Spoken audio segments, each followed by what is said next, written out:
एकादशी व्रत पालन कीजिएगा, क्योंकि भगवान ने ये कहा जितना भी व्रत है, आप लोग जितना भी व्रत का बारे में जानता है, सब व्रत का सर्वश्रेष्ठ यानी सर्वश्रेष्ठ क्या होता है, ऊपर होता है, जो उत्तम होता है वो है एकादशी। भगवान ने कहा जो सब व्रत करेगा और जाग यज्ञ पूजा पर्वन तीर्थ यानी पितृ का साध जितना भी करेगा, अगर कोई मनुष्य जीव एकादशी व्रत नहीं पालन करेगा तो उसका सब वृथा, सब नष्ट हो जाएगा। ये जो आप परिणाम यज्ञ दे रहा है, तीर्थ में जा रहा है, पितृदान पिंड दान कर रहा है, वो सब बेकार हो जाएगा। ये शास्त्र का कहता है, मेरा मुंह का नहीं। तो इसलिए भगवान ने कहा एकादशी व्रत रखना चाहिए। आप एकादशी व्रत रखने से और कोई भी व्रत नहीं रखेंगे तो चलेगा, कोई मुश्किल नहीं। अगर सब कुछ करेगा और एकादशी व्रत भी नहीं आप पालन करेगा तो आपका सब विनष्ट हो जाएगा। इसलिए कृपा करके आप लोग एकादशी व्रत रखना चाहिए। साल में 24 व्रत होता है। एक साल में कितना एकादशी होता है? 24, और 2 व्रत एक्स्ट्रा होता है। जिस साल में ज्यादा साल आता है, अधिक मास आता है, उसको अधिक मास बोलता है, तो उसी में 2 बढ़ जाता है। और साथ में महाद्वादशी होता है, ये भी मैं बता दे रहा है, साथ में महाद्वादशी होता है। आपको ये जानकारी रखना चाहिए किस एकादशी का साथ में महाद्वादशी होता है।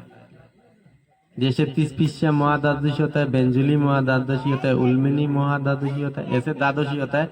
जिस दिन जिस स्थिति में द्वादशी महाद्वादशी होगा उस दिन एकादशी नहीं रख सकते, आप महाद्वादशी रखना चाहिए। ये आप लोग का बाबा जी को पता है, उनका पास से आप लोग पूरा डिटेल जानकारी लीजिएगा, क्योंकि आपका साथ में ही रहता है।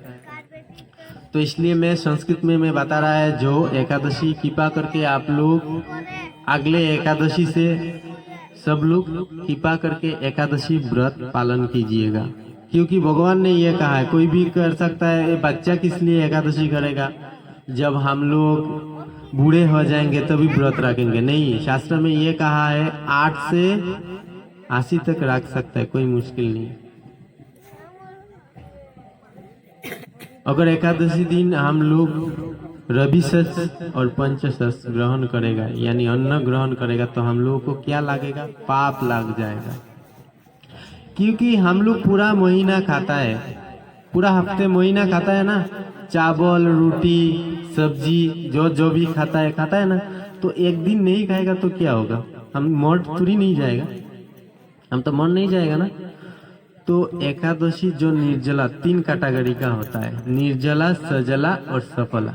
निर्जला होता है जो पानी पीना नहीं चाहिए, सफला होता है पूरा पानी पीना चाहिए, सजला होता है जो फल मूल ये सब खा सकता है, या सब्जियां, कुछ सब्जियां होता है वो खा सकता है रंधन करके। वो कैसे रंधन करेगा? घी, शुद्ध घी या सनफ्लावर ऑयल, सूरजमुखी का तेल से रंधन करके आप खा सकते हैं, भरपूर खा सकते हैं, कोई मुश्किल नहीं। सिर्फ आपको अन्न बातिल करना चाहिए, रोटी बातिल करना चाहिए, चाने बातिल करना चाहिए, मूंग दाल बातिल करना चाहिए। आप पोटैटो यानी आलू खा सकता है, गोभी खा सकता है, लौकी खा सकता है, या लौवा जो होता है ना मीठे वाला, ये भी खा सकता है। बैंगन नहीं खा सकता है, बैंगन का भी एक उपमा है। एकादशी में बैंगन नहीं खा सकता है, दाल नहीं खा सकता है। बाबा जी से आप लोग मिल लीजिएगा, उनको पता है सब कुछ। तो ये है एकादशी, हम लोग किस लिए करना चाहिए एकादशी। उसी दिन एकादशी ये सब में, और जो मैं बताया नहीं खाना चाहिए, चावल दाल मटर बैंगन, ये सब में पाप पुरुष का स्थान होता है, पाप का स्थान होता है। इस स्थिति में जितना भी पाप है इसी में रहता है। किस लिए रहता है? एकादशी का भगवान का जो शक्ति प्रकट हुआ है एकादशी देवी का रूप में, उनसे उनका प्रभाव से बचने के लिए जितना भी भौतिक शक्तियां होता है, जितना भी आसुरिक शक्ति होता है, सब जाके उसी में चुप जाता है।